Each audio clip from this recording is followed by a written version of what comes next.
चुनाव से पहले जिस तरह विपक्ष की ओर से जातियों को लेकर समीकरण साधे गए, उसका नतीजा ये रहा कि बीजेपी बहुमत के आंकड़े से पिछड़ गई।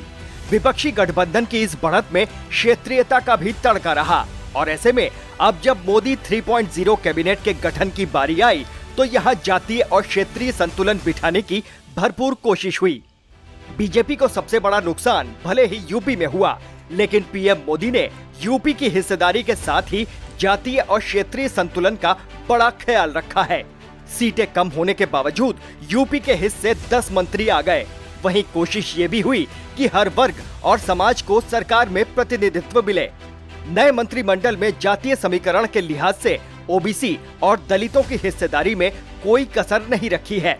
मोदी के दूसरे कार्यकाल के कई कैबिनेट मंत्री चुनाव हार चुके हैं, लिहाजा इस बार यूपी के हिस्से में सिर्फ 2 ही कैबिनेट मंत्री बन सके हैं।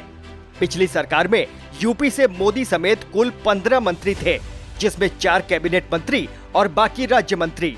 इस तरह इस बार यूपी से सिर्फ राजनाथ सिंह और राज्यसभा सदस्य हरदीप पुरी ही कैबिनेट मंत्री बन सके।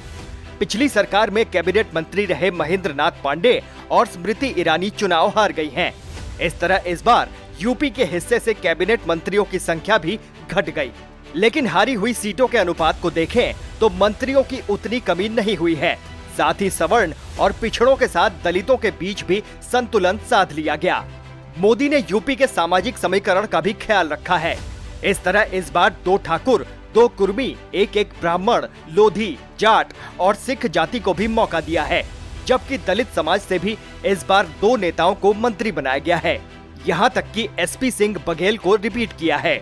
तो वहीं बांसगांव से सांसद कमलेश पासवान को पहली बार मोदी कैबिनेट में मौका मिला है।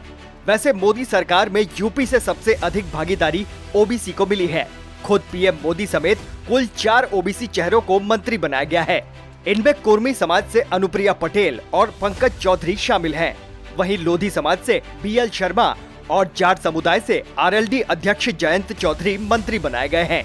तो वहीं ब्राह्मण चेहरे के तौर पर जितिन प्रसाद को भी मौका मिला है। इस तरह मोदी के तीसरे कार्यकाल के मंत्रिमंडल में यूपी के क्षेत्रीय संतुलन और जातीय समीकरण दोनों को ही साध लिया गया है।